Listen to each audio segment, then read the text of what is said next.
adelante una serie de charlas virtuales y esta vez con el apoyo del Instituto de Promoción de Carne Vacuna, Argentina, pudimos traer a este excelente profesional y muy avesado en lo que es producción ganadera.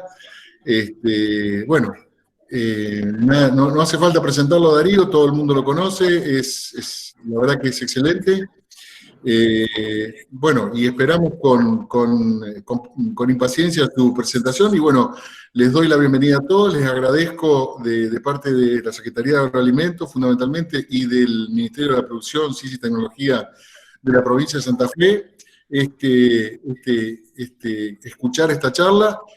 Casualmente mañana sigue una parte con la Sociedad Rural de Jesús María, la Sociedad Rural de San Justo, de la provincia de Santa Fe, de la provincia de Córdoba, otra charla más o menos encaminada en lo mismo que va a hablar Darío, pero con otro matiz, más que nada del punto de vista sanitario. Así que espero que les sea de mucha utilidad y bienvenidos a todos, muchas gracias. Adelante, Darío.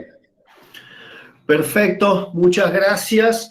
Gracias al Ministerio de Producción, Ciencia y Tecnología de Santa Fe por la invitación, en tu persona, Jorge. Gracias, Eugenia Carrizo, también por hacer todos los arreglos y las pruebas iniciales, al IPCBA también por el apoyo. Yo lo único también que les voy a pedir durante los 40 minutos que tengo de charla es que si por alguna razón se llega a cortar, que inmediatamente me avisen por WhatsApp como para tratar de hacer una conexión extra, porque, bueno, estamos en Argentina. Algunos me han saludado por el título. Yo creo que es un camino, es largo, pero es lindo. Y lo que no nos tenemos que olvidar nosotros en el tema de llegar a ser un novillo es en que tenemos mojones muy importantes en todo el camino y que ese camino no arranca los últimos 3 meses que yo voy por ahí a encerrar ese animal o en esos 3 meses o 4 de pastoreo final en donde por ahí le voy a poner los últimos milímetros de grasa dorsal. Ese camino arranca mucho antes, en donde, bueno, primeramente tengo que mostrarles una cuestión claramente geográfica, como la zonificación productiva. La mayoría de ustedes lo conocen, yo soy mucho más neófito en este tema, pero básicamente Santa Fe tiene 3 regiones muy marcadas, una del sur, que es eminentemente agrícola, donde la ganadería se va colando de a poquito en función de distintos precios y necesidades y rindes agrícolas. Después hay toda un área más, si quieren, mixta hacia el centro para terminar en el norte, que es eminentemente ganadero. Pero es la provincia con el segundo stock más importante en ganadería y es realmente muy importante el aporte que hace al país. En términos de los planteos ganaderos que llevan a lo que nosotros hablábamos del novillo, hay muchísimos. Nos vivimos peleando por cuál es el sistema mejor y en realidad no hay un mejor sistema, por lo menos eso pienso yo. Digamos, estamos nosotros y nuestras circunstancias, nuestros campos, nuestro personal, nuestra idiosincrasia y tradición, nuestro objetivo. O sea, hay muchísimo. Fíjense acá que el ingeniero por domingo muestra que a partir de la cría puede aparecer un montón de opciones para la recría, que yo de alguna manera voy a tratar de focalizarme en algunos puntos clave de esto, pero sin dejar de pensar que la cría es el comienzo de todo. Y luego tenemos terminaciones diferentes. Incluso acá para Santa Fe y para el norte, sobre todo, faltaría lo que es la terminación sobre pastizales naturales, que es bastante importante en algunas regiones de Santa Fe y también en mi provincia, Entre Ríos.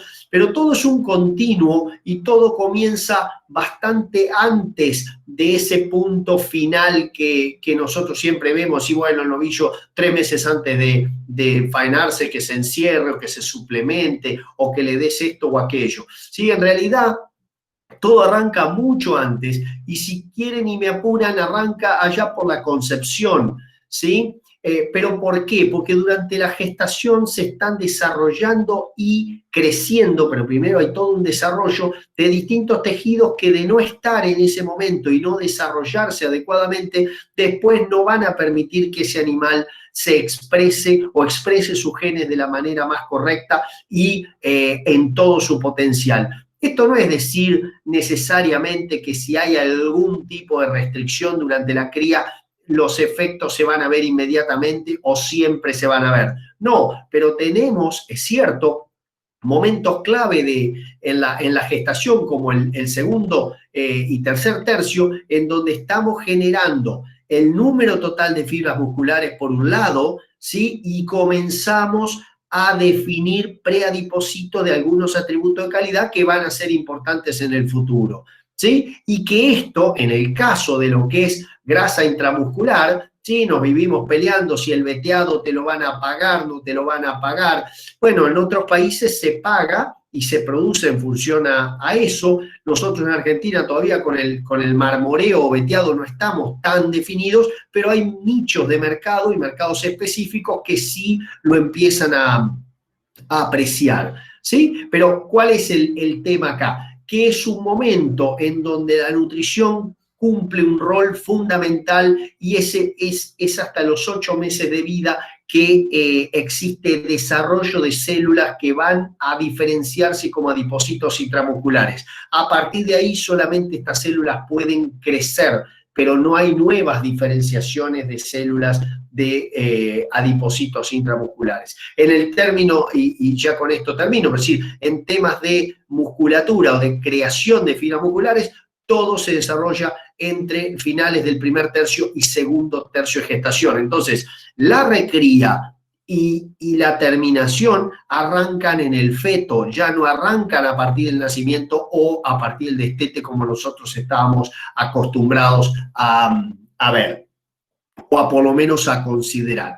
En términos de la nutrición postnatal temprana, o sea, al pie de la madre esos terneros, ¿qué entendemos y qué sabemos la mayoría de los técnicos, pero muchas veces no interpretamos como para tomar una decisión que nos lleve al mejor resultado? Nosotros sabemos que a medida que transcurre la edad del ternero, o sea, a partir de los 2 meses aproximadamente, este ternero empieza a consumir mucho más pasto porque transcurre el periodo de prerrumiante y a partir de ahí se empieza a convertir en un rumiante funcional. Simultáneamente, el aporte que hace la leche a la nutrición del ternero, o sea, la leche materna, la nutrición del ternero, llega a un pico y a partir de ahí comienza a disminuir. O sea, la leche ya no o deja de ser el accionista principal en lo que hace a la energía que recibe el ternero. Ya el pasto empieza a ser fundamental. ¿Y con qué nos encontramos? Que los terneros que han nacido más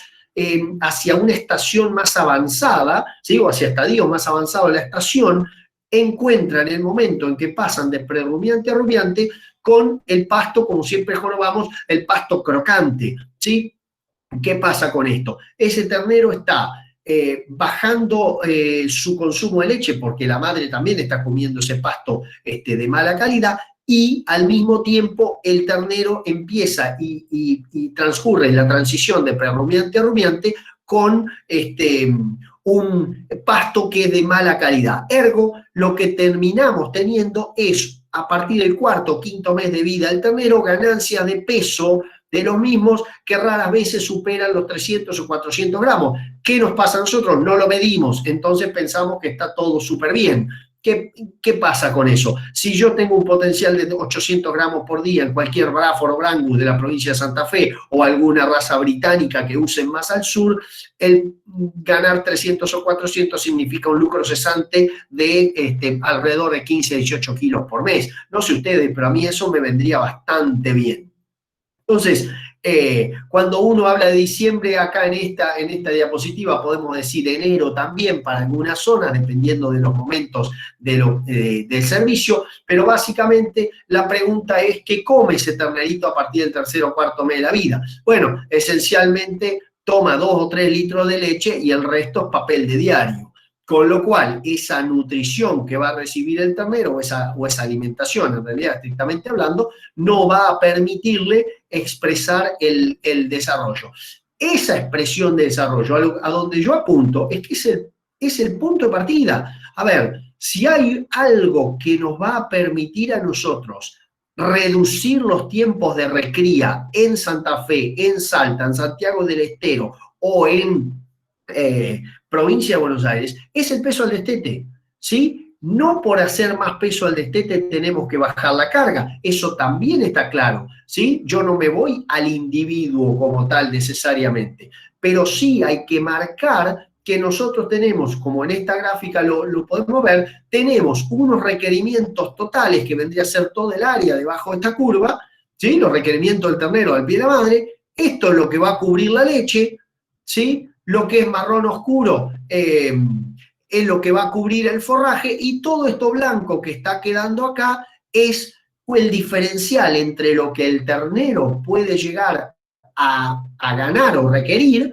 y lo que realmente gana. Eso habitualmente se puede cubrir ya sea con un destete anticipado y una nutrición personalizada para esa categoría ternero, o por una herramienta que se llama Creep Feeding, que digamos, no es para nada novedosa, tiene como 100 años, ¿sí? Pero se basa en la alimentación diferencial del ternero al pie de la madre. ¿Qué ventaja nos podría dar esto?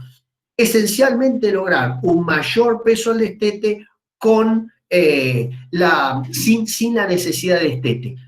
A ver, para ponerme claro, esto siempre va a tener que estar ponderado por el estado corporal de la madre al tercer o cuarto mes de nacido los terneros. Si el estado corporal de la madre está bajo, esencialmente uno tiene que destetar. Esta es una herramienta para aumentar el peso al destete del ternero, tal de salir más pesado a recría y tener mejores posibilidades en el postnatal, en el postdestete temprano, ¿sí?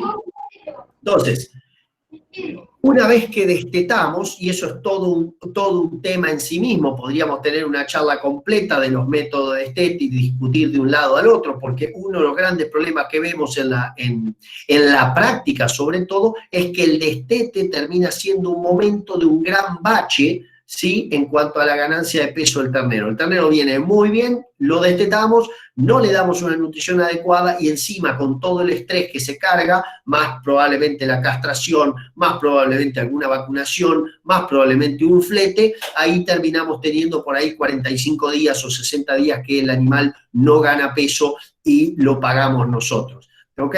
Entonces es muy importante que hablemos a futuro de formas de destete que reduzcan el estrés, que levanten el nivel inmunitario de los terneros, y luego de la nutrición post-destete temprano, son 3 meses más o menos de buena nutrición en donde realmente esto sería innegociable, y ahora voy a tratar de mostrarlo. Esencialmente este es un trabajo con vaquillas en donde se las suplementó a 3 niveles para tratar de llegar al peso de entore, ¿sí? Más temprano y con más peso. No es para Santa Fe esencialmente, el punto que quiero mostrar en estos casos es esta nutrición temprana, cómo repercute tanto en machos, como vamos a ver más adelante, y también en hembras, porque todo lo que nosotros hacemos en esa recría del primer otoño-invierno de la hembra, que voy a entorar probablemente a los 18 o 20 meses, o algunos entorarán a los 27, menos gente, sobre todo hacia el norte, entora de 15 meses por razones genéticas y razones climáticas, a lo que iba era que lo que hago yo en ese primer otoño-invierno tiene implicancias para llegar a pubertad más temprano, para lograr mejores pesos al primer servicio, para ahorrarme de tener que ganar ese peso más tarde con animales más pesados y de mayores requerimientos de mantenimiento, y eso se paga en el largo plazo también, porque si yo logro tener animales cabeza de parición, ¿sí? Lo que voy a tener en el largo plazo es una mejor tasa de retención de esos animales en el rodeo a lo largo de los años. Esto es muy importante y la mayoría de ustedes ya lo maneja como concepto inicial, si bien lo que no teníamos eran los datos a largo plazo, ¿sí? Esto es muy importante porque si yo nutro bien a mi vaquilla de entrada, ¿sí? En el primer otoño-invierno y llego más pesado a ese primer servicio, en el momento que sea, tengo mucha más chance de preñar la cabeza y mucha más chance entonces que ese animalito se quede conmigo más tiempo en mi rodeo y termine de pagarse, porque un punto que debe estar pensando más de uno en esta charla es, muy bien, todo bien, doctor, vamos a suplementar todo, pero ¿cuándo se paga esta cosa? Bueno, la cosa en cría se paga, en la recría de vaquillas se paga con la retención de las mismas en el rodeo y con los mejores índices en las primeras pariciones. En el caso de los machos, se va a pagar con la reducción del tiempo necesario para la recría y la terminación.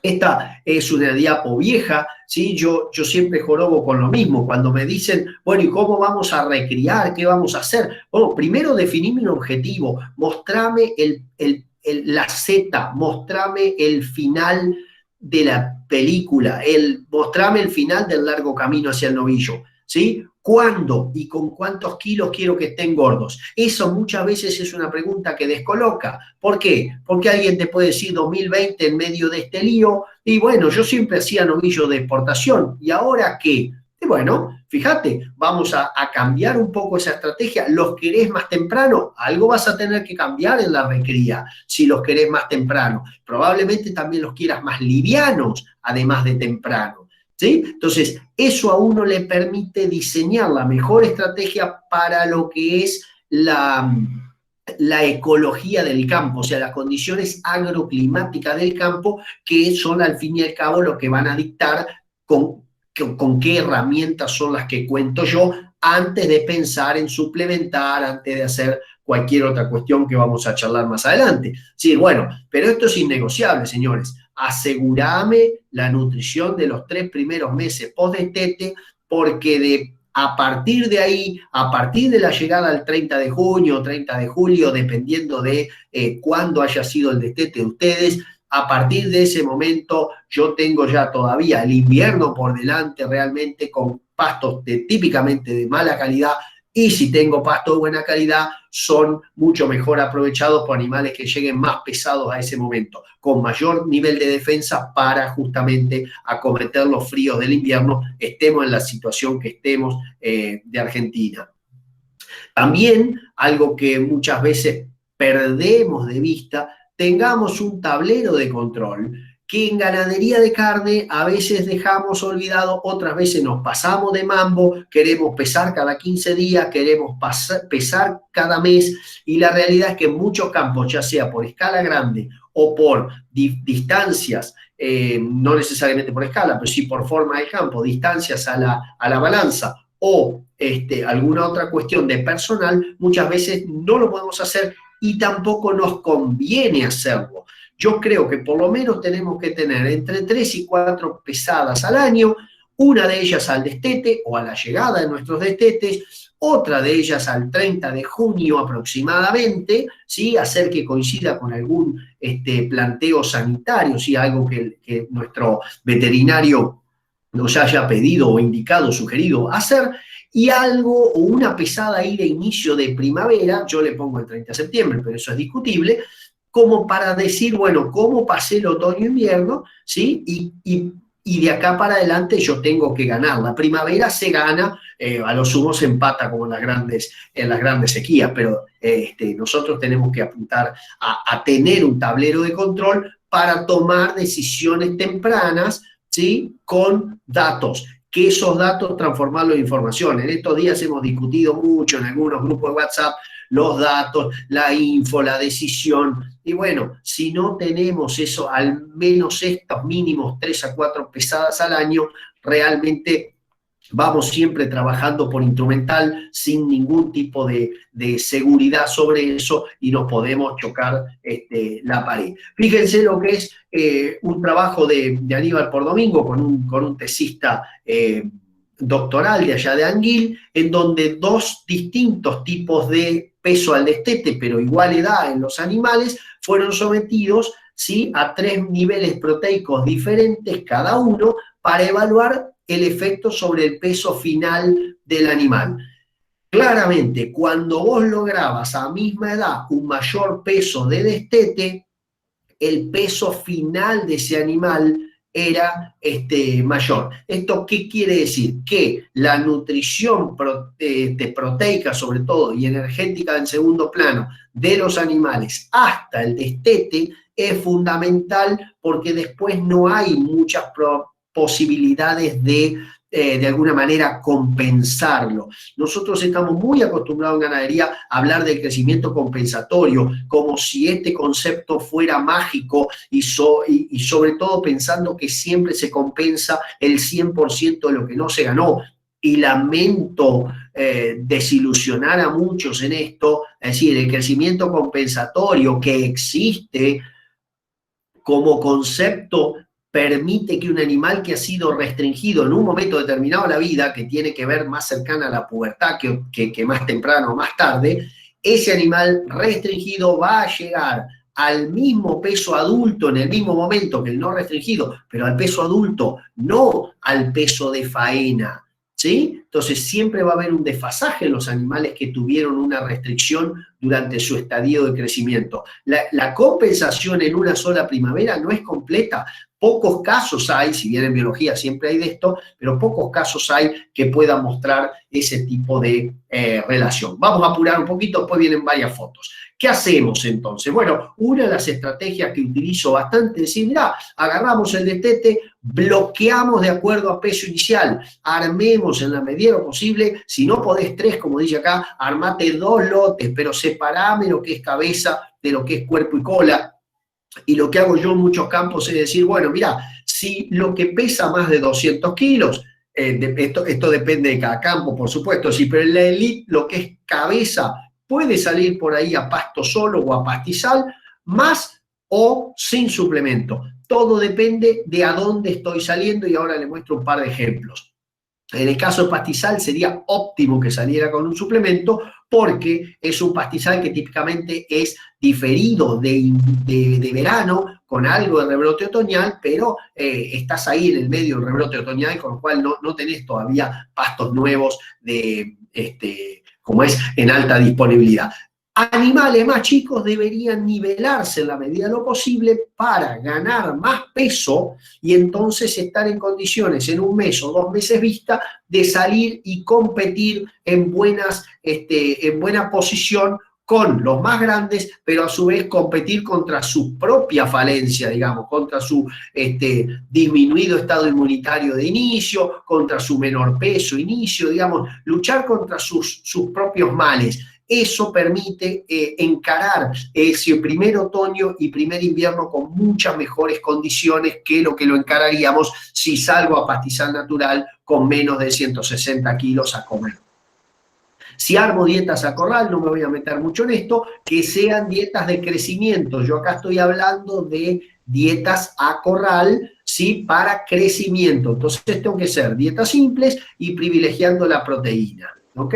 Bueno, eso después lo vemos. Ahora, esto para mí es una diapositiva clave, no les muestra nada, pero ¿por qué para mí me parece clave? Porque si le preguntás, o si yo les pregunto a todos ustedes ahora, que no los puedo ver lamentablemente, decir, bueno, ¿cómo ves el tema personal de acá en adelante? ¿Cómo lo veías hace 10 años? ¿Cómo lo ves de acá a 10 años? Y hoy a mí me está demostrando la realidad que, salvo honrosas excepciones, cuando yo tengo que definir qué estrategia de suplementación voy a utilizar en algún campo, primero tengo que ver quién lo va a hacer, más allá del cómo o con qué.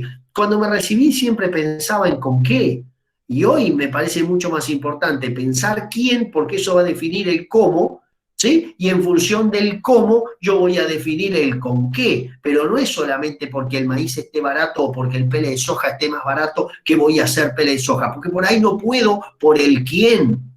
¿Se entiende? Entonces me parece muy importante reflexionar un poco sobre esto.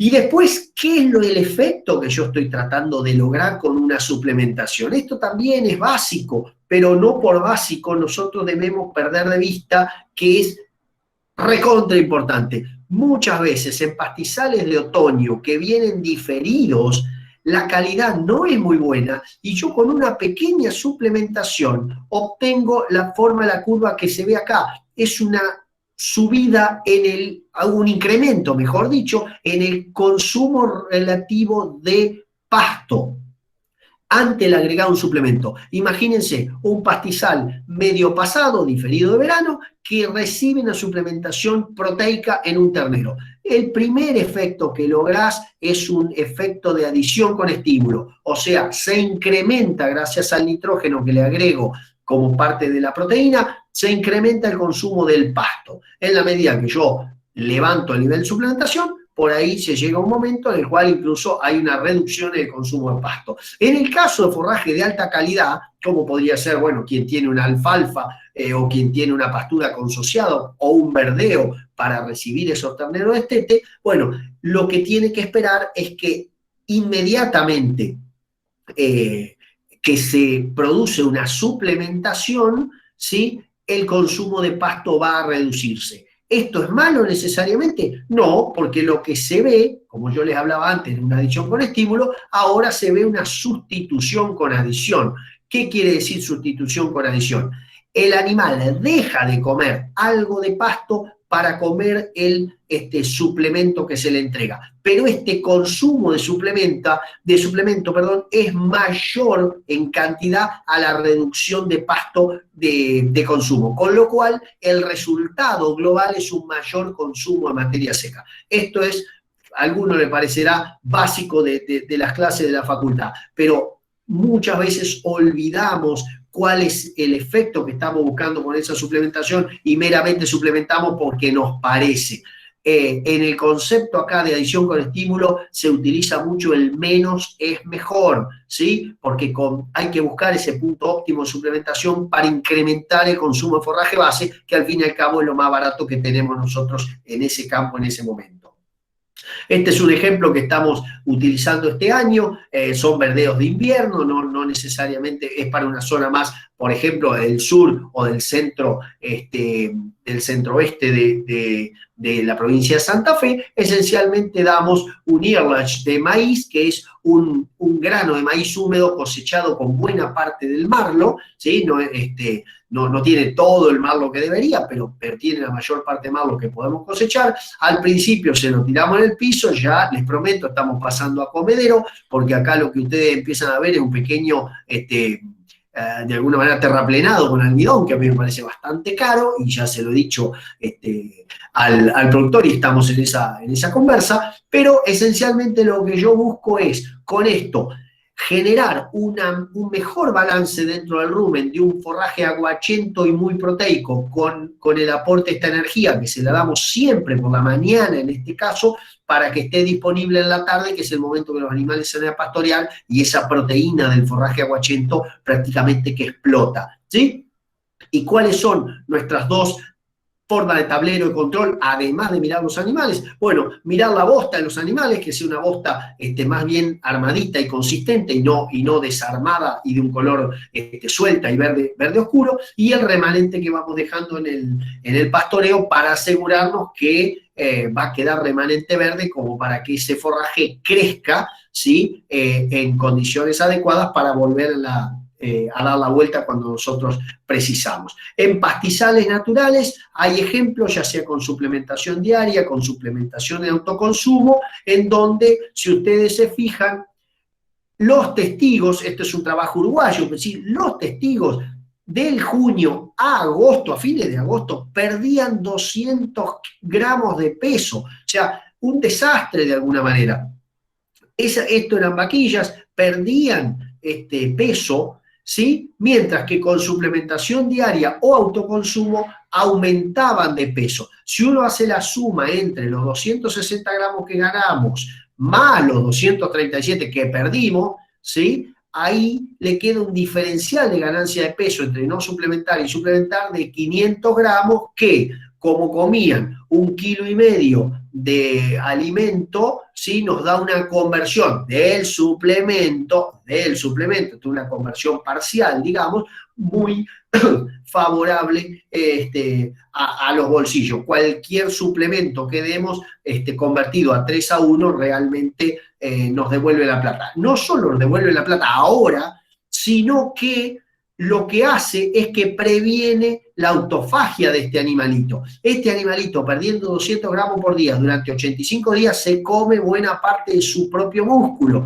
hace autofagia, y eso es muy malo desde todo punto de vista, porque después ven esos cuartos y esas paletas completamente descarnadas y una panza que parece un bombo.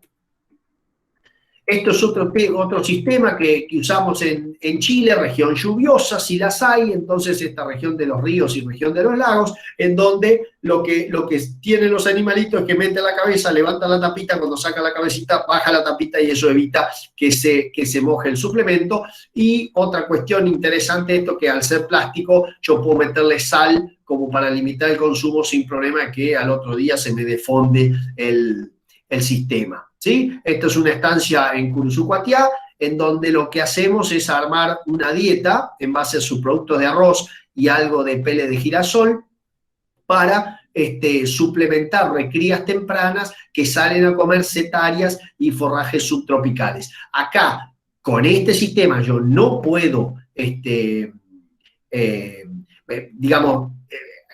ajustarme el consumo, ¿sí? Lo tengo que lograr vía agregado de sal, que en corriente justamente no es lo que yo pueda hacer mucho, porque siempre hay mucho apetito por sal, pero sí necesito de alguna manera relacionarme con un consumo de alrededor del 0,8 a 1% del peso vivo.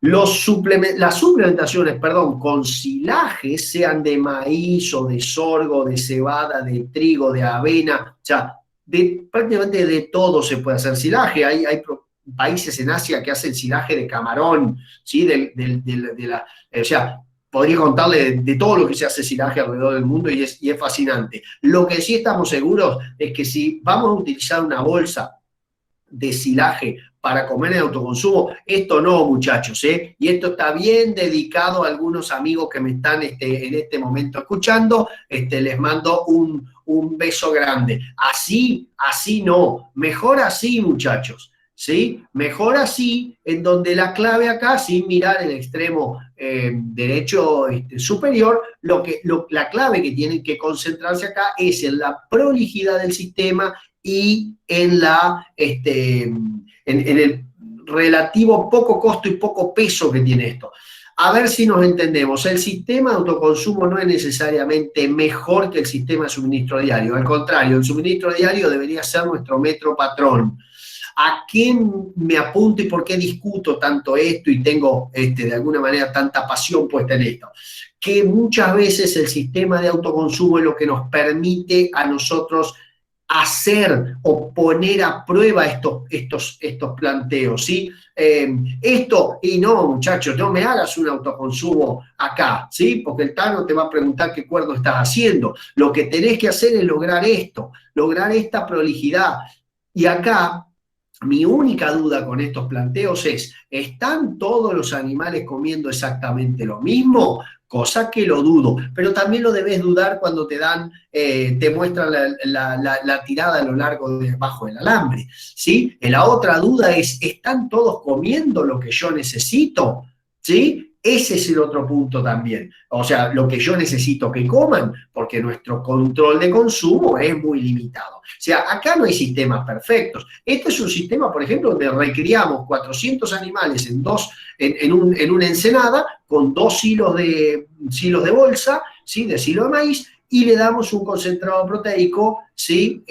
Por la tarde, como para aprovechar la fibra y la energía que ya nos da un buen silaje de maíz. Y después el ingenio criollo, en donde los invito a todos que con estas fotos desafiemos a nuestro personal para ver si ellos pueden mejorar los planteos que uno les muestra. Por ejemplo, yo le llevé la foto, esa que tenía el escudito tan interesante, bueno, le llevé la foto a esta gente en un lugar de la provincia de Buenos Aires, y a los 3 días me mandan el nuevo sistema, ¿sí? En donde el personal podía correrlo con solamente manejar, cazarlo como si fuera que iba a levantar una bolsa, ¿sí? Este año le mostré, hace 3 semanas, le mostré la foto a otro productor, en este caso en Córdoba, y al otro día ya estaba el prototipo Pandemial, ¿sí? El prototipo 2020 del mismo sistema que habían hecho con alambre, ya lo había patentado con otro planteo, ¿sí? Todavía está en el obrador. ¿Con qué quiero decir esto también? Esto es muy interesante demostrárselo al personal, y una vez que el personal ve las distintas fotos, se queda con la que más le convence, y una vez que se queda con la que más le convence, siente esa necesidad de hacer funcionar el planteo. En eso nosotros a veces no ponemos la suficiente atención, me parece a mí, esto es una mea culpa también, en desafiar en la forma amistosa a nuestro personal para que ellos terminen tomando la decisión de cuál es el sistema que mejor le funciona, y entonces con ese orgullo que tiene nuestra gente de campo pueda hacerlo funcionar, ¿sí? ¿Qué hay que hacer cuando tenemos suplementaciones de silajes? Bueno, balancear proteína. Acá hay un trabajo muy lindo de Marcelo León sobre distintos tipos esto eran silajes de sorgo, en donde balanceaba proteína con distintas fuentes, ¿sí? Y esencialmente, miren, semilla de algodón, que les debe sonar bastante familiar en Santa Fe. Yo la uso en Salta, la uso en Pozo Hondo, ahí en Santiago del Estero, que voy a algún campo. En el norte de Santa Fe también, en San Cristóbal, lo usamos.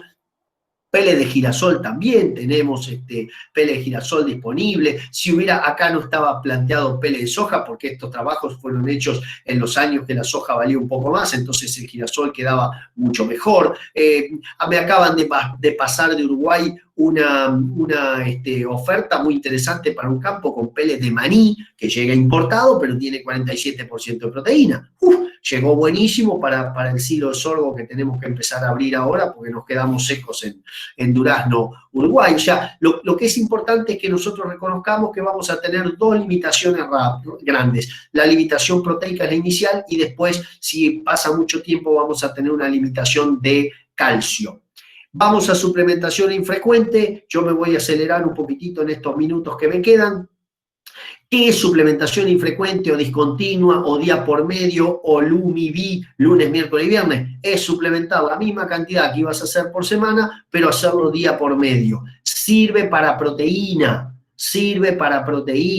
y es muy interesante para disminuir costos en infraestructura y personal, sobre todo en estancias muy grandes, o recrías que solamente le vas a tirar una sola cosa. Están en pastizal natural tus vaquillas, llévales proteína. ¿Le tenés que llevar todos los días? No, porque por ahí no te da ni el personal, ni el tiempo, ni el mixer, ni el bañado que tenés que cruzar 2 o 3 veces para ir y volver. Entonces, busquemos la opción infrecuente. Es muy interesante, ya hay mucha gente que lo usa en las zonas semiáridas y funciona igual que la otra, si lo que haces es acostumbrar bien a los animales primero a que todas coman y después llevárselo 3 veces por semana. Hay un ejemplo de un trabajo americano, pero podríamos tener ejemplos locales también, que los hay, en donde darle todos los días, lunes, miércoles y viernes, dio exactamente la misma ganancia de peso, 4 veces más que el control, que no tenía suplementación. Se redujo el consumo de la dieta control, que era dieta de heno solo, pero el consumo total aumentó, ¿sí? Con lo cual se generaba ese efecto positivo, dando 3 veces por semana la misma cantidad que si no hubieras tenido que ir todos los días, inclusive sábados y domingos. Tenemos un enorme drama con los domingos en todos estos planteos. Yo me voy a 3 slides de agua, 3 slides de minerales, y entro a corral para terminar. Esencialmente, porque conozco algo de agua, ando muy pendiente del tema de agua, no solo porque el agua tendría que presentarse siempre limpia y fresca, sobre todo en verano, sino porque tenemos zonas amplísimas en Argentina, particularmente en provincia de Santa Fe, La Pampa, Buenos Aires y sur de Córdoba, en donde, ni hablar Mendoza también, que tenemos un agua horrible en muchos lados, en donde tenemos aspectos de calidad de agua muy, muy jorobados, que son mucho más frecuentes en época cálida, justamente cuando el animal toma más, mucho más jorobado en terneros que en adultos, ¿sí? Ese animal joven es más susceptible que adultos a problemas de calidad de agua, y es muy importante que el análisis de la calidad de agua sea interpretado por un nutricionista como para definir si se requiere una suplementación oral, si se requiere una aplicación inyectable, que ahí lo trabajará en conjunto con el veterinario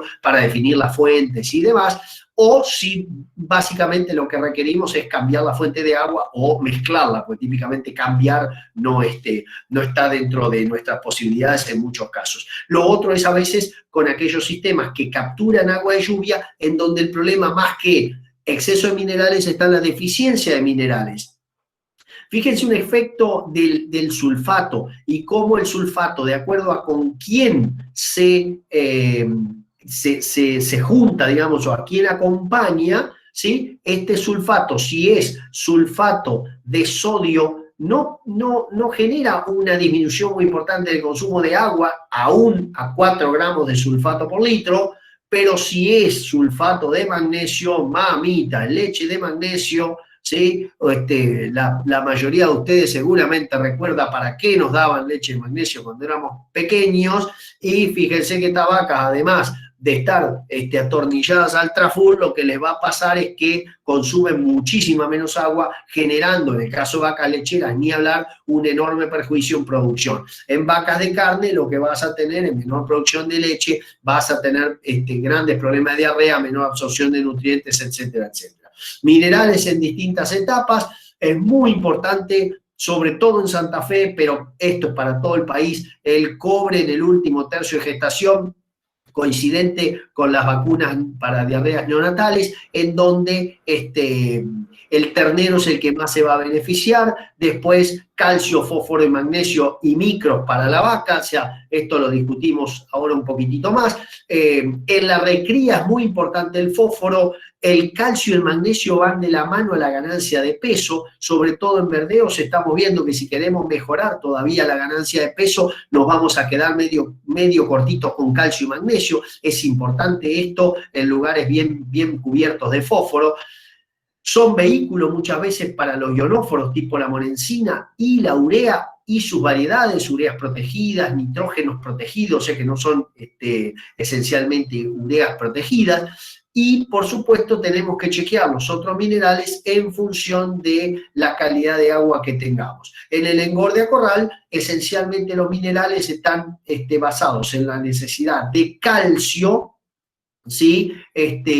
Y antioxidantes principalmente, ¿sí? Los antioxidantes, que está mal escrito ahí, los antioxidantes son el cobre, el zinc, sobre todo el selenio, y ya no entraría en minerales la vitamina E.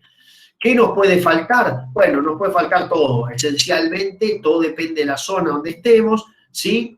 Podemos tener desde los macro, como el fósforo, sodio, magnesio, calcio, o dependiendo del agua podemos tener interferencias o antagonistas, ¿sí? Esto es un ejemplo del mes pasado en un campo en Corrientes, en donde prácticamente las vacas, en un campo alquilado nuevo por una empresa, le tiramos las sales y las vacas casi nos comen al hombre del sombrero aludo. Hay sistemas de suplementación con suplementos líquidos que pueden ser incluso formulados a medida. El gran tema muchas veces es la variabilidad en los consumos y la logística para llegar a los campos, ¿sí? Hay mucha variabilidad en consumo. Esto es un trabajo medio básico y no sé, no voy a decir viejo, pero es un trabajo que mostraba los coeficientes de variaciones en los consumos individuales, y fíjense que los suplementos tipo sales secos tienden a tener menor coeficiente de variación en consumo individual que los líquidos, y ambos mucho menor que lo que son los bloques. Los bloques son muy lindos, no quiero pisar ningún callo con esto, pero a mí me resultan siempre mucho más cómodos para nosotros, para llevarlo a la camioneta, que como ejemplo de algo que todos los animales lo van a comer en la misma cantidad. Prefiero en esos sales o si no también los suplementos líquidos, ¿sí? Me apuro un poquitito más, en 5 o 6 minutos lo liquidamos, nutrición en el corral, como si eso se liquidara en 6 minutos. Esencialmente esta foto lo que muestra es la postal de las 2:30 de la tarde, no importa en qué corral estemos nosotros, en qué región, nosotros a las 2:30 de la tarde deberíamos ver todos los animalitos echaditos, sin ganas de jorobar alguno, sin problemas, partiendo de la base en que la comida que hagamos, ¿sí? Y que mezclemos y que discutamos mucho si es grano húmedo, si es grano partido, si es grano seco, si es de maíz, si es sorgo, si es cebada. No importa tanto eso siempre y cuando la comida caiga adentro del comedero. Una vez que la comida cae adentro del comedero, ahí empezamos a discutir todos estos aspectos que hablamos del procesamiento de grano, la combinación con la proteína o el aditivo mágico modelo 2020, ¿sí? La comida adentro del comedero, ya sé que estoy diciendo una obviedad, pero señores, todavía en el 2020 encontramos estas cosas. Esta foto es vieja, pero mañana a las 8 de la mañana tengo que estar en un campo en donde ya me avisaron que esta foto es muy probable que la vuelva a ver. Ya les pasaré en futura charla, ¿sí? Guardando la identidad del sujeto, les pasaré la foto 2020. Pero esto es un compendio casi de todo lo que está mal en un corral y por qué vamos a discutir nosotros la nutrición cuando te encontrás con estas cosas. Las dietas de terminación podemos tener muchas y variadas. La que a mí más me convence siempre es la que está completa con un grano de cereales, un pellet proteico, puede ser de soja, de girasol, de colza, etcétera, un silaje para darle cohesión, ¿sí? Puede venir con algo de heno también, eso más depende de cada zona y el tipo de mixer que tenga y la logística que tenga, y un mineral vitamínico en donde en los últimos tiempos nos vamos inclinando despacito hacia los minerales vitamínicos que vengan peleteados para disminuir la cantidad de pérdidas que tenemos por polvillo, aunque tengamos silaje, en los corrales que visitamos. Cuando ya tenemos que ir hacia el autoconsumo o hacia sistemas muy básicos, el maíz con un concentrado proteico es una buena opción. En el medio acá queda la mezcla de maíz con un dilutor, por ejemplo, como cascarilla de soja o como afrechillo de trigo, y un concentrado mineral vitamínico que va por ahí al 4% y peleteado. Eso es interesante, si bien a veces ya tenés que sumar 3 cosas en lugar de 2 solamente, como sería maíz más concentrado proteico. Si vamos a compararnos contra cebada, pensar que hay una diferencia casi siempre en favor del maíz, salvo en muchos casos, por ejemplo, que se dan en el norte de Santa Fe, en donde el maíz puede venir a medio achicharradón por el calor, y entonces el tamaño de ese maíz y la cantidad de almidón que tenga ese maíz no va a ser igual al maíz del sur de Santa Fe o de la provincia de Buenos Aires o Córdoba. Entonces, en esos casos ya la comparación maíz versus cebada ya no es 12 puntos porcentuales, sino que puede ser, la diferencia puede ser 0 o hasta mejor en la cebada. Entonces, siempre tenemos que poner en consideración de qué tipo de grano estamos hablando. Les prometo que ya termino. El sorgo me encanta, pero depende del tipo de sorgo. Claramente, por el lado de los taninos está esto de que hablamos del tipo, y la fibra en los sistemas de, sobre todo de maíz más concentrado proteico, es discutible si se utiliza sí o no. En caso de maíz entero, la fibra no sería necesaria más allá de la adaptación y más allá de guardarme algo de fibra para lo que es la terminación. Perdón, de algún tipo de emergencia o demás. Comparaciones, ustedes lo pueden leer, saben perfectamente, creo yo, a lo que me voy refiriendo acá, en donde ningún sistema es perfecto, los dos tienen talones de Aquiles, ¿sí? El autoconsumo tiene tal vez algunos talones de Aquiles muy, muy graves, me parece a mí, en cuanto a lo que vemos en la práctica, como es la adaptación, poca gente hace bien la adaptación antes de entrar al sistema de autoconsumo, y tiene la otra limitación de que permite solamente dietas secas, mientras que el suministro diario es muy bueno porque en teoría todos los días le doy exactamente lo mismo, salvo que la adaptación la hacemos bastante ansiosamente, y los fines de semana, señores, es un tema con el suministro diario, sobre todo en aquellos planteos de baja escala o de poco personal. Si el guardia es el mismo tipo que estuvo los otros 6 días de la semana haciéndolo, y el domingo no es lo mismo cómo se levanta el guardia. Entonces, los fines de semana muchas veces son tan importantes como talón de Aquiles para la gente que usa suministro diario, que se pasan al autoconsumo, empezando a tener otros talones de Aquiles, ¿sí? Nada es perfecto, no hay un sistema perfecto. Sí, si lo hace bien, pueden ser exactamente iguales, ambos, como lo evidencia una tesis de posgrado hecha por José Tofaletti y con la dirección de Pancho Santini en INTA Balcarce. José ahora está en el INTA El Colorado de Formosa. ¿Sí? No importa muchas veces el tipo de suministro, el enemigo, señores, es el barro y el calor, ¿sí? Entonces, con barro y calor, ahí no discutimos mucho el tipo de suministro y nos concentramos en los verdaderos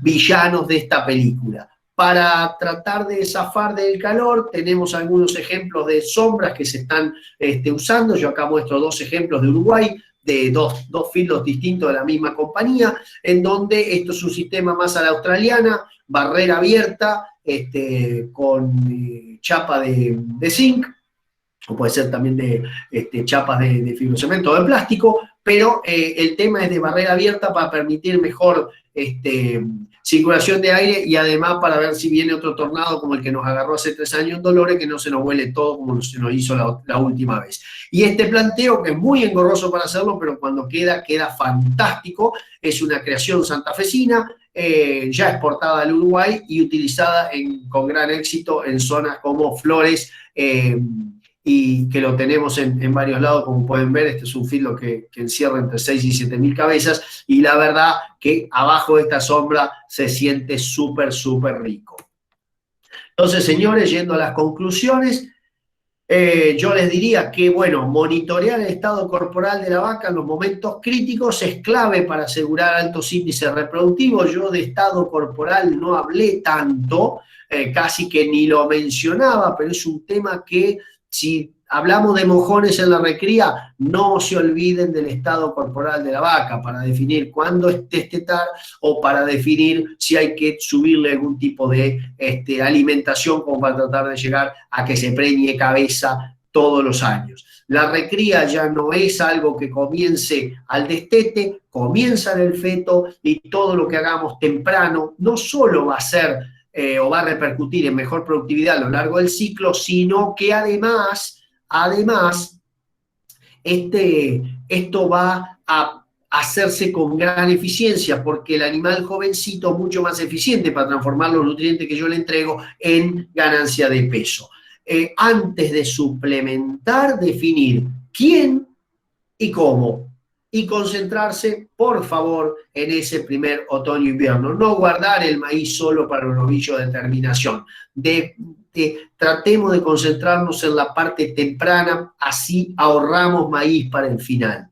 Y la eficiencia en el corral va a depender claramente con manejo de la dieta. En esto englobo también la forma de entrega del alimento y el monitoreo de la alimentación. Y en los últimos años, y sobre todo cuando llegamos a la época de verano, de la cantidad de barro y sombra que tengamos en nuestros establecimientos. Para zona santafesina, Santiago y demás, yo diría que la sombra tiene cada vez menos, hay cada vez menos argumentos en contra de colocar sombras en la medida que lo hagamos bien. En otras regiones todavía lo discutimos, y yo creo que hay criterios de un tipo, hacia favor de uno, a favor de otro. Pero en nuestra región que nos ocupa hoy, yo creo que no deberíamos tener discusión alguna. Les agradezco, espero haber estado dentro, yo creo que sí, que estuve dentro de los 40, 45 minutos de charla y quedo abierto para consultas y sobre todo para la discusión, que es la parte más importante y más divertida de todas. Gracias.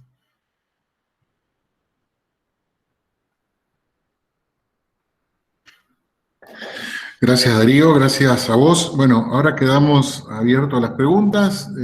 Si las quieren ir haciendo por el chat, Darío las puede ir leyendo y van a ir respondiéndolas.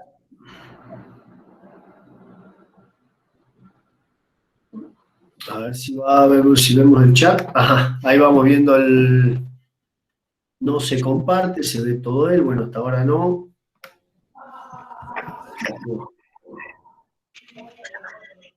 Porque yo no veo el chat. Ah, va para arriba el chat. Ah, arriba, muy bien. Ah, son vivos. Bueno, ahí está.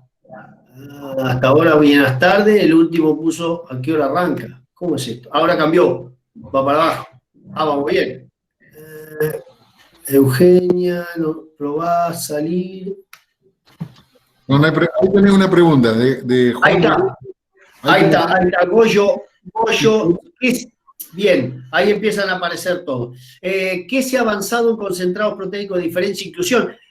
Mirá, Goyo, en realidad, siendo brutalmente honesto, cuando vos armás un concentrado para el 20 o para el 30, en terminación, lo que haces es, sobre el esqueleto del 10%, le vas agregando afrechillo de trigo o cascarilla de soja o algún dilutor para aumentar la cantidad, pero sobre el esqueleto de la cantidad de minerales que van a cubrir tus necesidades de la dieta de terminación. Te diría que yo puedo formular al 10, 20, 30 y sugerirle a la gente en función del tipo de producción que esa gente tenga y del personal que tenga. Por ejemplo, hay gente que se anima bien al 90-10, hay gente que no le gusta, y bueno, en esos casos vamos a un 80-20 o a un 70-30. ¿Vas a usar cebada? Anda mejor tal vez al 70-30 que a un 90-10 de entrada.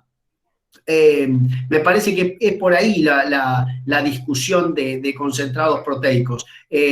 Siempre van a ser más caros que si vos comprás los dos insumos principales y los mezclás vos, pero la gente muchas veces en autoconsumo no puede mezclar bien, no tiene una monotolva sin balanza para mezclar. Yo en eso no creo, digamos, es mucho más peligroso, si querés, para mezclar tres cosas que dos. Federico Roncoroni, ¿qué experiencia tenés en suplementación infrecuente energética? Le tengo más miedo que experiencia, Fede. Lo hemos hecho con cebada en Baquillonas para llegar a 15 meses en provincia de Buenos Aires. Nos fue bien, pero si vos me preguntás a mí, siempre trataría de hacerlo con proteína y no con energía. Y si lo hiciera con energía, lo haría en niveles bajos, y concentrado en sorgo, por ejemplo, metiendo un grano o maíz entero, metiendo granos que sean de lenta fermentabilidad. Porque ¿cuál es el riesgo que vos podés tener con esta suplementación infrecuente energética si agarrás o tenés un problema de acidosis? Que tengas acidosis el día lunes, que lo das, anorexia de recuperación, o sea, falta de apetito el día martes, acidosis el miércoles que volvés a dar, anorexia el día jueves y acidosis el viernes. Entonces, al final, no tenemos un resultado bueno de la suplementación infrecuente energética. Una experiencia que sí vamos a empezar a hacer este año es el tema de semilla de algodón, en donde es energética proteica, y ahí yo creo que, bueno, ya las primeras experiencias nos han dado muy bien en ese caso la semilla de algodón, pero no tenés que pasarte en los niveles. Te diría el 1% o 1.2% los lunes, los miércoles, viernes, no daría más que eso, para que me quede un 0.4, un 0.5 de promedio semanal. Ramiro, ¿cómo ves en categoría de ternero 160 kilos, con mínima infraestructura, la utilización de silaje de sorgo más urea protegida? Para mí, Rami, de entrada te va a faltar energía.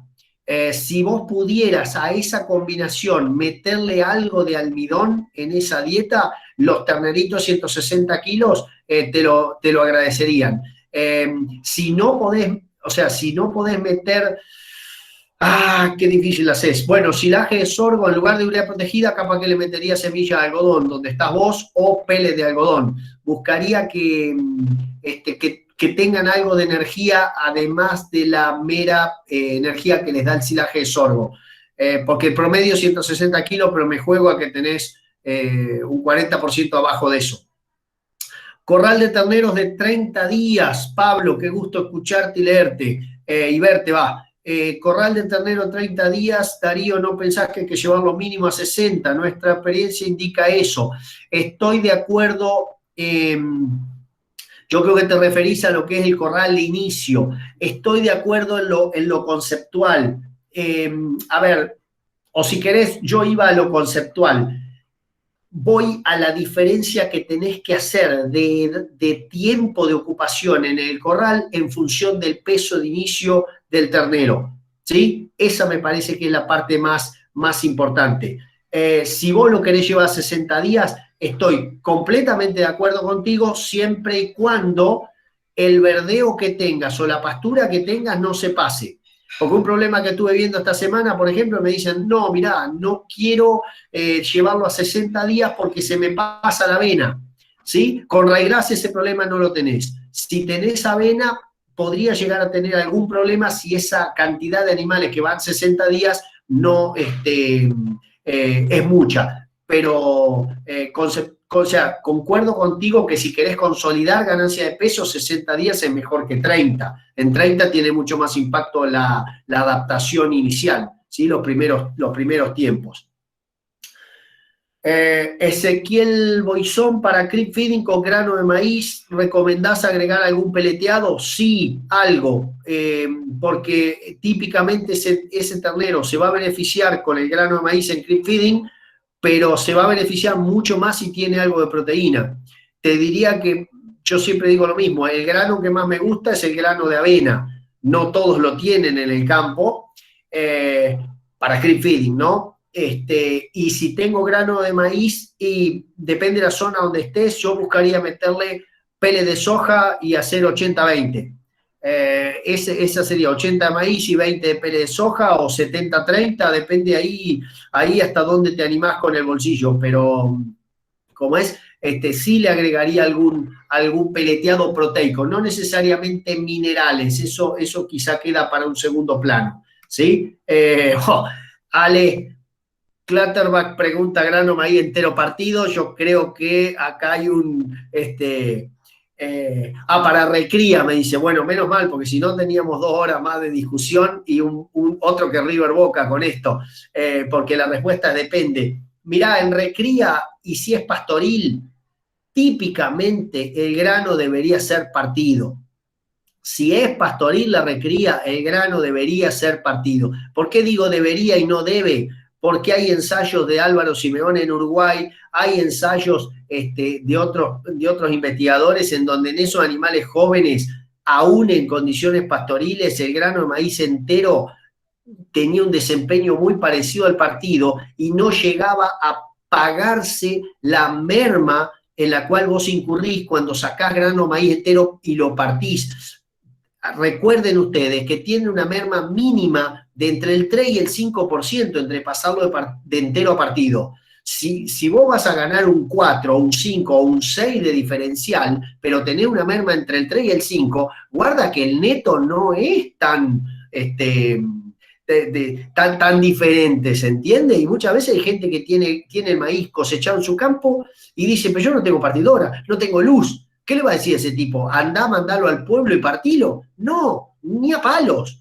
Prefiero que como dicen los chilenos, que lo pierda por el poto, pero por lo menos yo sé que lo comió y algo le sacó a ese maíz. ¿Cómo se hace el earlage? ¿Sirve para terminación? Sí, Manolo, sirve para terminación, es espectacular. El problema del earlage es que lo tenés que hacer. Esto lo tendría que contestar el Pollo Catani más que yo, pero el earlage lo tenés que hacer con el cabezal maicero adaptado a la picadora, porque entonces vos lo que lográs es cosechar el grano junto con todo el marlo, tenés la fibra adentro de la bolsa o en el búnker, porque podés hacer un búnker de ear latch, y prácticamente no tenés acidosis ya por default, porque el marlo es una fuente de fibra muy buena como para permitir generar insalivación y con esto poder buffer para dentro del rumen. Sirve perfectamente para terminación y sirve mucho para recría también. Corral de inicio con silaje o con heno de gramíneas, ambos sumados a los concentrados. Depende. Es mucho más fácil si vas a hacer suministro diario, darlo a los concentrados, sumarlos con los silajes porque se mezclan mejor. El heno de gramíneas tiene un problema que es que para desmenuzarlo, si lo metes en un mixer, te estás 15 a 20 minutos para desmenuzarlo. Eso para mí ya es un problema de tiempo ocioso de personal más un problema de gasoil. Y el otro caso, si vos, por ejemplo, dijeras, bueno, no, esto es a horquilla, y bueno, tenés que tener un loco horquillando para sacar el heno y para poder mezclarlo, y nunca se va a mezclar igual con los concentrados porque son secos y no se mezclan bien. Te diría que, a ver, en el ideal, base silaje y un 5 o un 8% de heno de gramíneas mezclado en el mixer con los concentrados, y ahí sí te diría que me quedo muy bien. Juan Cristian Kleine, qué gusto leerte o leerlo, porque no sé si es papá o el hijo. ¿Cómo afecta la monensina a exportación? En ningún modo, en ningún modo. La monensina no es un antibiótico, es un ionóforo y no hay ningún tipo de restricción en exportación para ningún país, salvo que el mercado específico que nos esté comprando diga yo quiero sin monensina, pero ni China ni ningún mercado de los que yo conozco, ni acá, ni los que salimos desde Chile, ni los que salimos de Uruguay, hoy me está haciendo un problema por monensina. Aún en Europa tenemos límites máximos de residuos para monensina. No es un problema la monensina, sí puede ser algún otro, ¿cómo se dice? Algún otro producto. ¿Ok? Otro antibiótico, sí, ese puede tener problemas en exportación y ni hablar, bueno, implantes anabólicos, pero entendemos que están prohibidos y no, yo no lo, justamente no me van a encontrar a mí hablando de eso. En Chile sí los usamos para los mercados que lo quieren así. Conrado, así, hablaste de hacer clip feeding los primeros 90 días de nacimiento. ¿Cuán viable es esta opción? No, a ver, yo no hablé específicamente de hacerlo los primeros 90 días de nacimiento. En realidad, para mí, el creep feeding es para el momento en el cual el pasto es más importante que la leche, o sea, después de esos 90 días, y siempre y cuando el forraje en donde estén las vacas con los terneros sea un forraje de baja calidad, en el cual por ahí la vaca puede mantener su estado corporal, pero el ternero no, o sea, el ternero no gana lo que podría ganar, ¿sí? Entonces, a lo que voy acá es para tratar de recuperar esa ganancia de peso que pueden llegar a tener los terneros de acuerdo a la genética. A ver, ustedes con el Braford, el Brangus, yo tengo en Angus 1 kilo de ganancia de peso y el potencial está como en 1,4 kg, sin hacer locura, está pastoril, o sea que nosotros ganando 300 gramos por 2 meses nos estamos dejando un montón de kilos de destete. Y esto no quiere decir que sea un exégeta del creep feeding, pero es una herramienta más, pensémoslo, ¿sí? Acá vos decís, no se hacía por los altos costos. Mirá, el costo muchas veces uno lo ve por decir, gané 15 kilos extra y me costaron 12 y estás ahí, pero el tema es que ese animal que pesa 15 kilos más a la misma fecha que antes pesaba 15 kilos menos, ese animal va a tener un mucho mejor crecimiento posterior, con lo cual no solo es una herramienta para mirar en el peso, digamos, en el análisis reduccionista, tenés que verlo dentro del sistema, ¿sí? Inclusive hoy ya cayó la teoría de que la hembra no se podía hacer porque se afectaba los ciclos reproductivos de la hembra posterior. Lo que se probó en ese paper americanos eran que habían engrasado a la hembra, claro, si yo engraso a la hembra, no me sirve después en la parte reproductiva. El tema es darle proteína, no darle una bola de grano como le dieron en esos ensayos, ¿no? Que fueron publicados en revistas buenas. Ramiro, en el caso del corral de inicio para categoría de menos 150 kilos, ¿cómo ve la posibilidad de alargar ese corral hasta llegar al promedio? La veo perfecto, Ramiro, la veo perfecto. O sea, esto es digamos, el corral estratégico de terneros que Juan Elizalde trajo en su momento como una innovación espectacular para los planteos del sudoeste y oeste bonaerense. Me parece espectacular. El punto muchas veces en esos corrales de inicio es a dónde van a salir. En los casos que me está tocando trabajar, nosotros ya tenemos estamos trabajando mucho en pasturas de otoño, entonces ya nuestros tiempos de necesidad de corral para salir a pasto bueno se están achicando. Entonces, por eso es que no hablé de corrales de 90 días o de 120 días. Pero es perfecto lo que vos planteás y lo veo sumamente bueno, en la medida que manejes muy bien la ganancia de peso y que esa ganancia de peso esté basada en un crecimiento óseo-muscular de tu animal. Si lo haces a base de ganar grasa, vas a madurar el animalito antes de tiempo y después cuando salga al pasto se va a caer en la ganancia, cosa que nos pasó durante mucho tiempo, porque la gente confundía que ganen 800 gramos de cualquier manera, y vos tenés que ganar 800 gramos en base óseo muscular, no tenés que ganar en base a grasa, no tenés que darle una bola de grano para llegar a los 800 gramos, ¿sí? Ese es un punto. Pablo, dijiste sorgo granífero, sí, pero sería bueno complementar cómo y qué tipo, y así todo no es lo mismo que maíz. Totalmente de acuerdo, Pablo. Si yo tengo que hacer un ranking, el maíz siempre va a ser mi metro patrón. Pero si te llevo a trabajar a algún lado de que vos ya has trabajado, entiendo, en Uruguay, o a algunos lados en Santa Fe, en donde el sorgo se da por la sequía y el maíz no, por más que el maíz tiene un montón de ventajas genéticas y de desarrollos genéticos con la densidad, con la fertilización, con las variedades, con los híbridos, con lo que fuere, el sorgo sigue siendo una buena opción. Si vos me decís, che, quiero terminar con sorgo y meterle algo de maíz y hacer un sorgo granífero húmedo, esa sería la mejor combinación. Sorgo granífero húmedo con grano de maíz entero. Esa es una combinación espectacular. O con cebada, si querés. Pero si vas a complementarlo para recrías, el grano es espectacular, el grano de sorgo.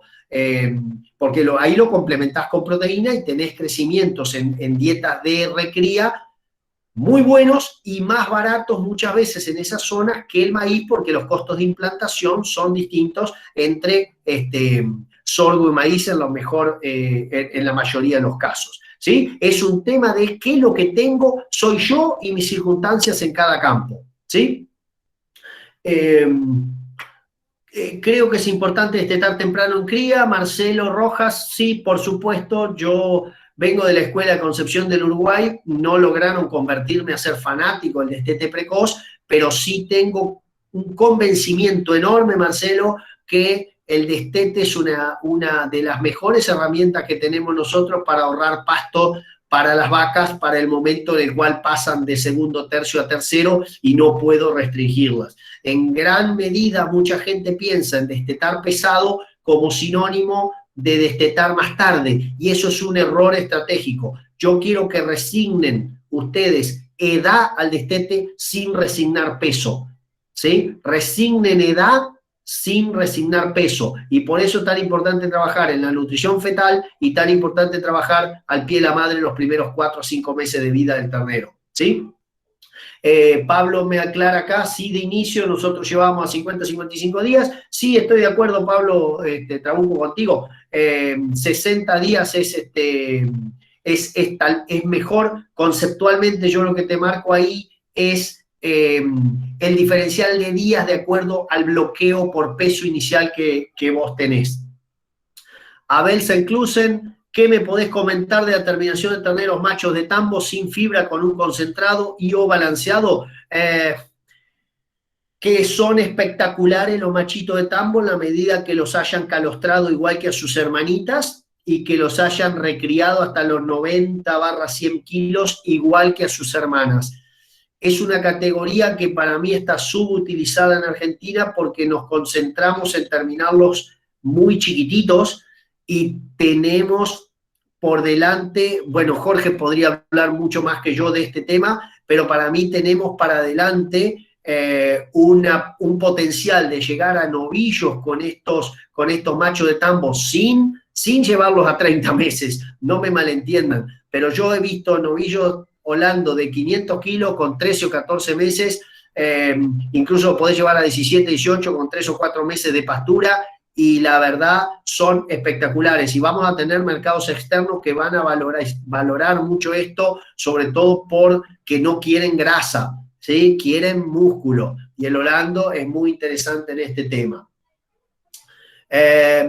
Ramiro, en campos complicados de monte donde el creep feeding resulta difícil de implementar, suplementar día por medio esos terneros puede ser recomendable antes que nada, totalmente, Ramiro, suplementar los terneros con peles de girasol o peles de soja. Después charlamos si querés sobre, de acuerdo a la zona donde estés, qué sería lo mejor. Si tuvieras burlanda de maíz, que bueno, justamente estos días no son muy buenos para hablar de la burlanda de maíz por lo que ha pasado, pero si tuviera burlanda de maíz también me parece que es un súper suplemento para pensar en esos terneros.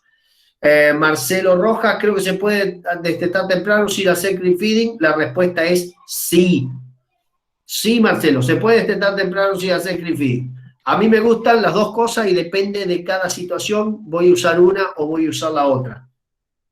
Gustavo, después te paso los honorarios por la foto que usé.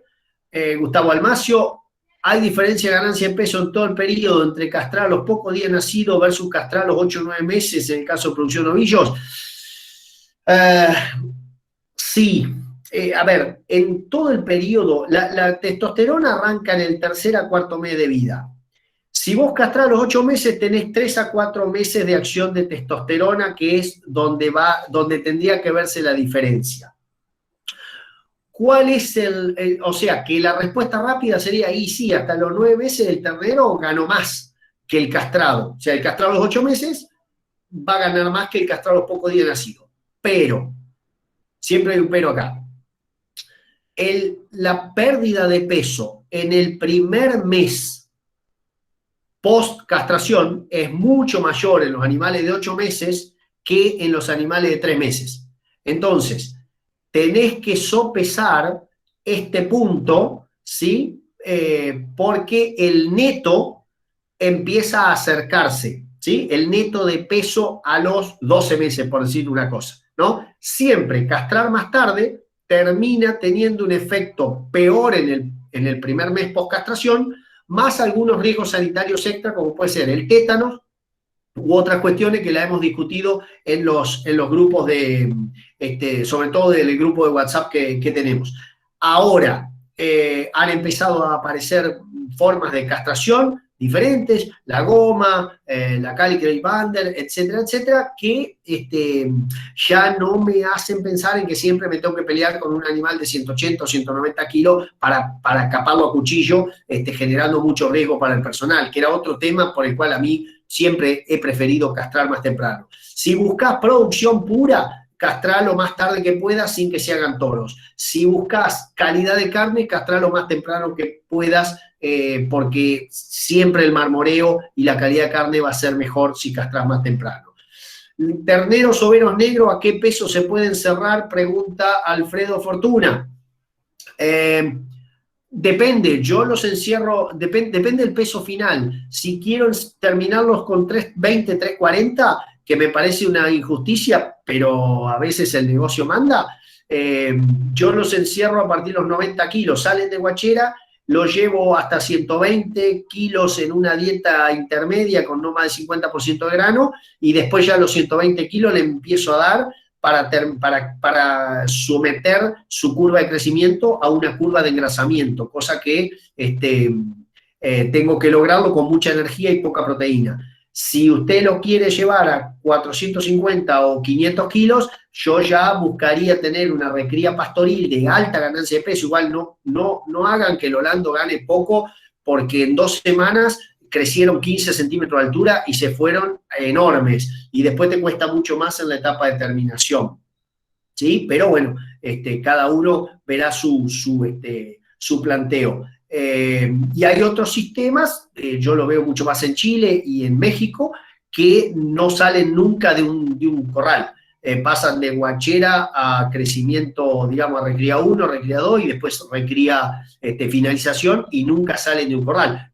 Acá también hay, pero ahí logramos 400 kilos, 420, trabajando con varias etapas de dieta. Pablo, no, te entendí perfecto, sorgo con o sin tanino, idealmente húmedo en la mezcla sería mi elección mejor.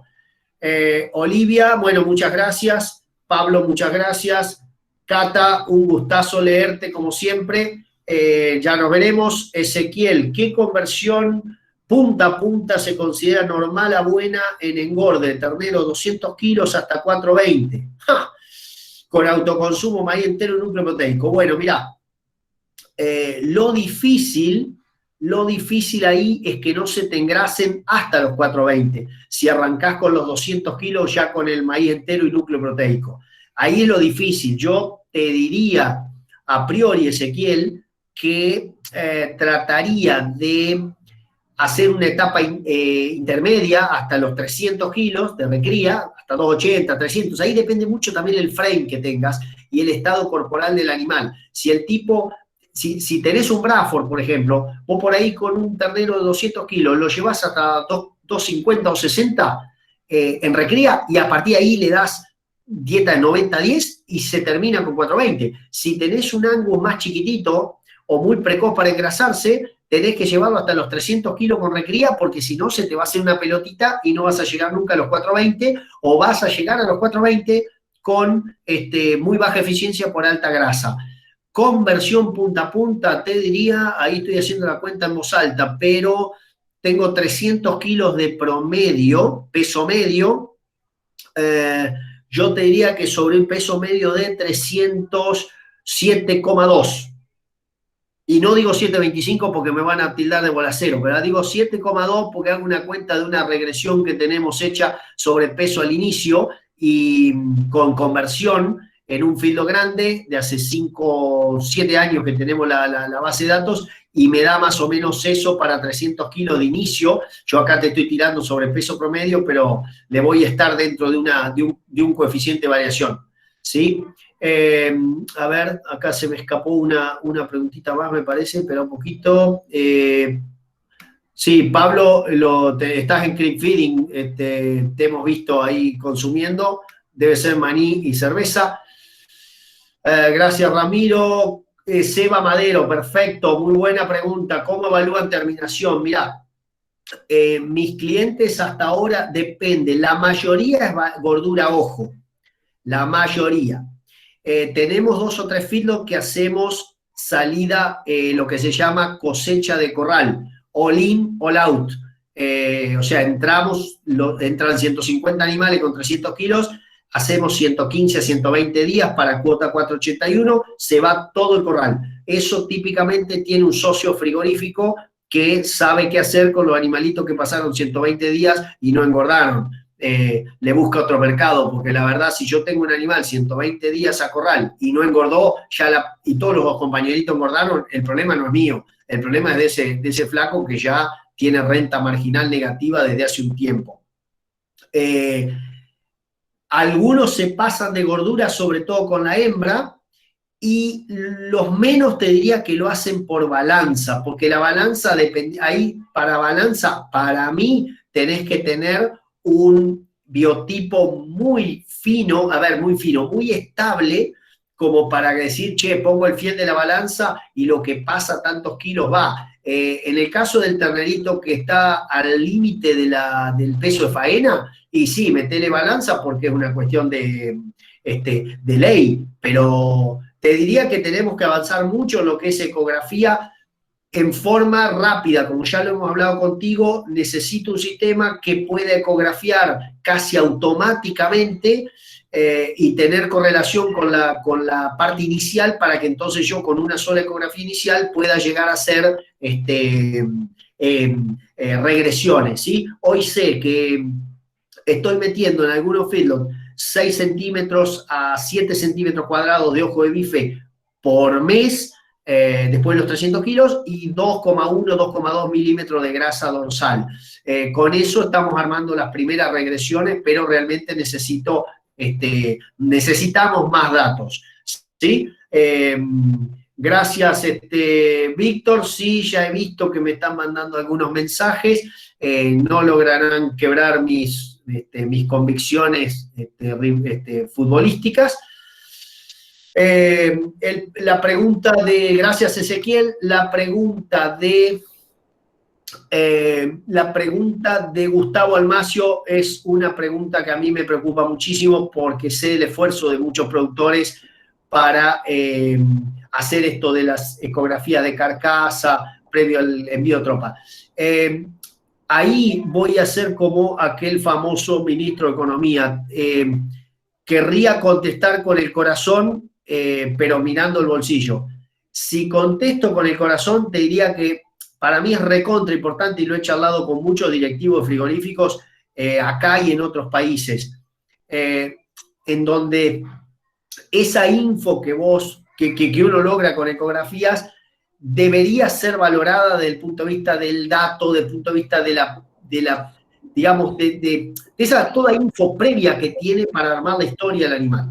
Ahora, como me dijo el otro día un directivo importante de un frigorífico santafesino de nombre inglés, que decía, ¿sabes qué? Tengo 60 rieleras para separar las distintas medias reses. Entonces, yo mando 30 con toda la información individual, 30 animalitos, y el tipo tiene 60 rieleras para separarme de acuerdo a la característica que él quiera. Entonces, ahí es donde te contestan con el bolsillo. Te dicen, deja que lo separo yo a la tropa. Yo les he mandado los datos individuales y las jaulas repartidas por peso individual con 4% de coeficiente de variación entre el animal más pesado y el más liviano de la jaula, y me dicen, tengo 60 rieleras. ¿Eso qué me está enseñando? Que tengo que ir más a los frigoríficos y preguntarles qué es lo que necesitan de nosotros, más que nosotros decirle lo que necesitan los frigoríficos, mirar, porque estamos en una misma cadena, y a veces yo personalmente, y esto es otra autocrítica, me veo muy metido en la información de los feedlots y no le pregunto tanto al frigorífico cuál es la información que ellos precisan. ¿Ok?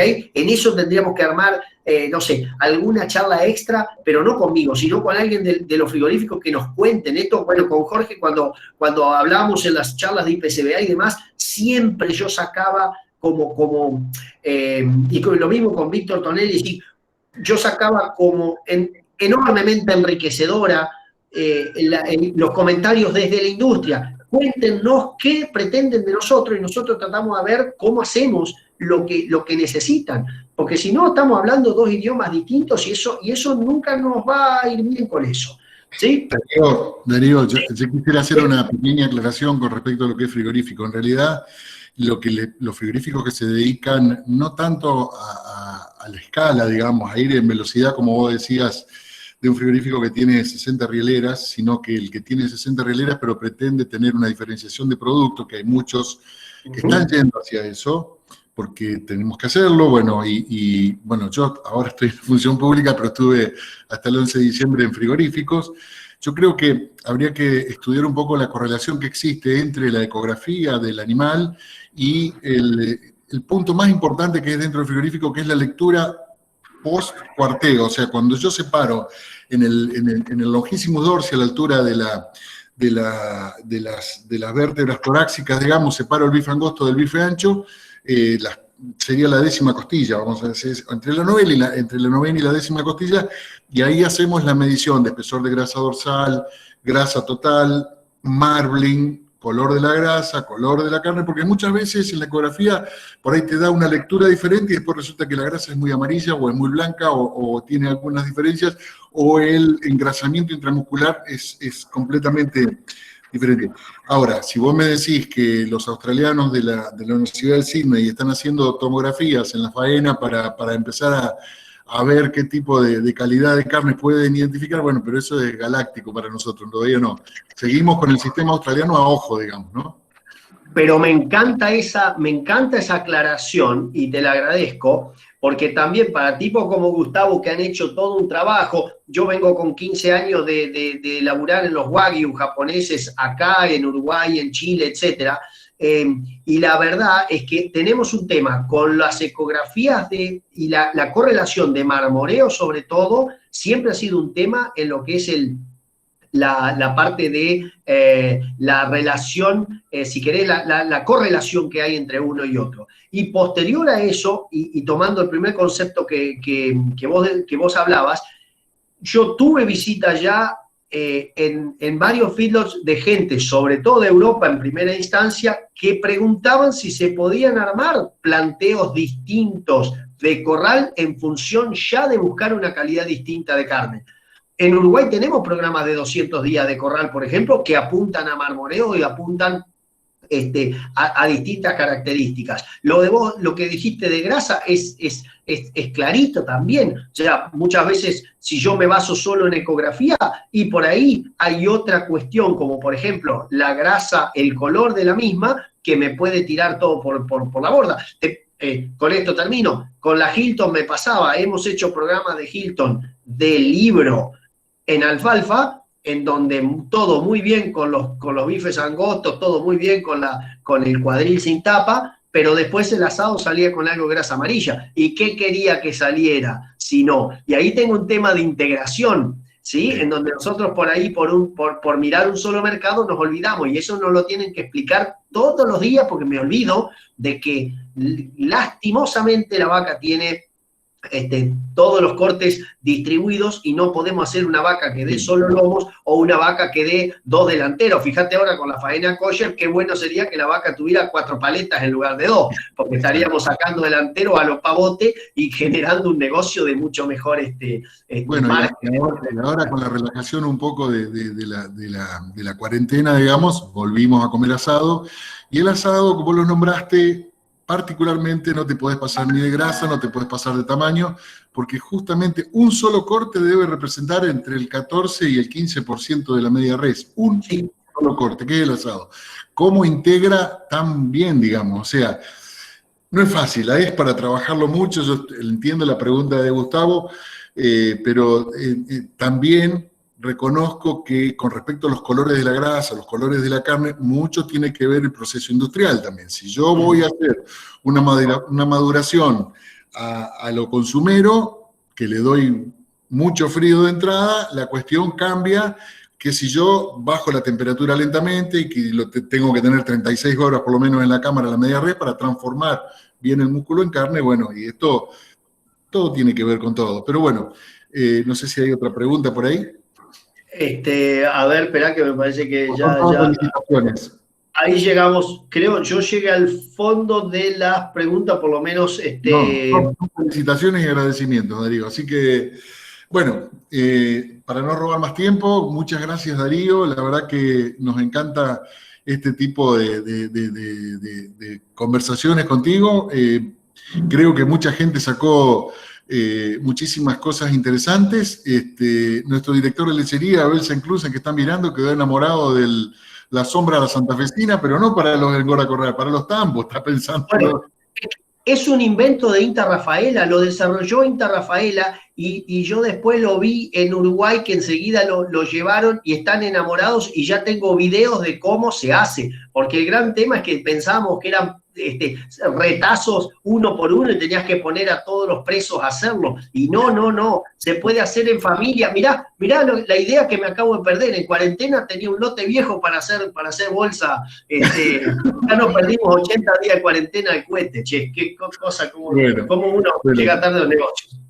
Bueno, nos queda más que agradecerle a todos la presencia, agradecerle a Darío por estar presente con nosotros y bueno, Espero que nos podamos volver a ver prontamente y encontrarnos de nuevo. Y bueno, muchas gracias a todos y esto va a estar, un aviso parroquial. Vamos a tener el video en la página de Santa Fe, lo van a poder ver en la página del ministerio. Y aquí está, me están diciendo en el Facebook, me lo está diciendo María Eugenia Carrizo. Estará disponible en el Facebook del Ministerio de Producción, Ciencia y Tecnología, el video, como están disponibles el de Pablo Catani y algunos otros también. Bueno, muchísimas gracias y nos vemos en la próxima. Muchas gracias, Darío, por tu claridad y tus conceptos. Muchas gracias a ustedes. Yo les mando el PDF luego para que les quede, Jorge, para que la gente que lo puede creer. Bueno, muchas gracias, Darío. Por favor, un abrazo. Hasta luego a todos.